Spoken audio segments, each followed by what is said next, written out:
சபரிமலை காடு தேடி கட்டுமுடி 2 கட்டி காந்தமலை ஜோதி காண சபரிமலை பயணந்தானப்பா சாமி வழி துணையா வந்து சேரப்பா சபரிமலை பயணந்தானப்பா சாமி வழி துணையா வந்து சேரப்பா குருசாமி கால தொட்டு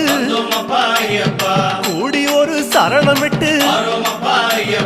புலியேறும் பொன நினைச்சு